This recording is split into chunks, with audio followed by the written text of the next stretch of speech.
I got so much motherfucking design on right now. Break it down, bring it back, make it clap. I got 3 old thoughts, new block, wear that thing. Bitches on my line, and you know. Halo, Assalamualaikum warahmatullahi wabarakatuh. Perkenalkan, nama saya Fitri Zarah Purnama, NIM 12140300042, jurusan Manajemen Dakwah UIN Sunan Gunung Jati, Bandung. Di sini saya akan menjelaskan tentang pertanyaan nomor 1, yaitu peran administrasi dakwah dalam meningkatkan efisiensi pengolahan dakwah sangat penting. Administrasi dakwah melibatkan proses, perencanaan, organisasi, dan pengendalian dan pengawasan dalam rangka pencapaian tujuan dakwah yang efisien dan efektif. Peran administrasi dakwah dalam meningkatkan efisiensi pengolahan dakwah yaitu ada 1, perencanaan baik.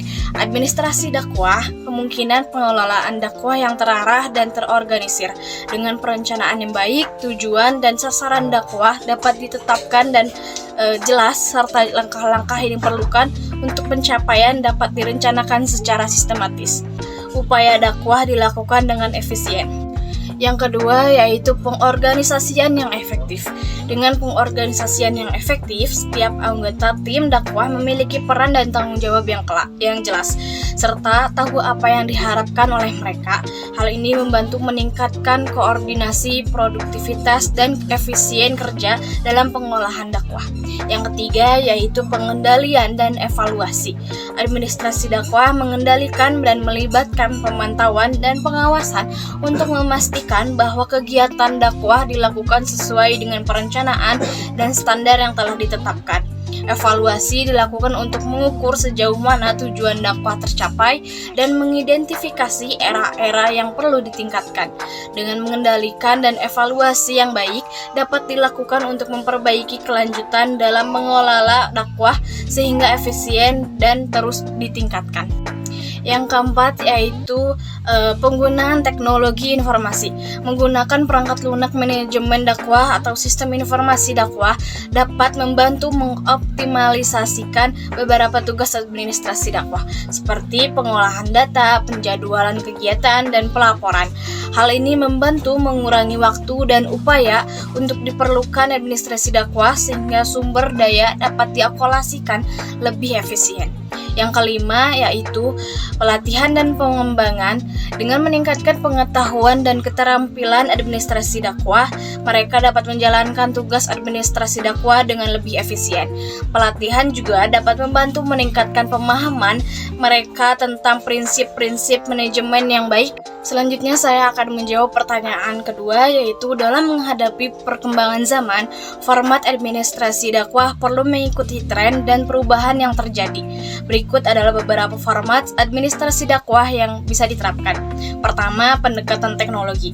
Dalam menghadapi perkembangan zaman, pemanfaatan teknologi ini menjadi sangat penting dalam administrasi dakwah. Hal ini meliputi situs media sosial, situs web, aplikasi seluler, platform online, atau yang lainnya, untuk menyampaikan pesan dakwah kepada masyarakat yang lebih luas. Poin kedua yaitu tim manajemen dakwah. Pembentukan tim manajemen dakwah yang terdiri dari individu yang ahli dalam bidangnya masing-masing dapat membantu meningkatkan efisiensi dan efektivitas administrasi dakwah. Tim ini dapat terdiri dari koordinasi dakwah, koordinasi media sosial, penulisan konten, desain grafis, dan sebagainya. Poin selanjutnya yaitu tentang database dan sistem informasi. Membangun dan memelihara database yang berisi informasi tentang audiens, konten dakwah, kegiatan, dan lain sebagainya bisa membantu mengelola administrasi dakwah dengan efisien. Sistem informasi yang baik dapat digunakan untuk melacak kegiatan, mengatur jadwal, mengirim pesan, atau memantau proses dalam berdakwah. Poin keempat yaitu pemeliharaan dan pembangunan. Administrasi dakwah harus memelihara pelatihan dan pengembangan kontinu bagi para dai dan pengurus dakwah. Ini akan membantu beberapa proses keterampilan administrasi yang diperlukan, seperti manajemen waktu, kepemimpinan, kemampuan komunikasi yang efektif. Poin selanjutnya yaitu tentang evaluasi dan pemantauan.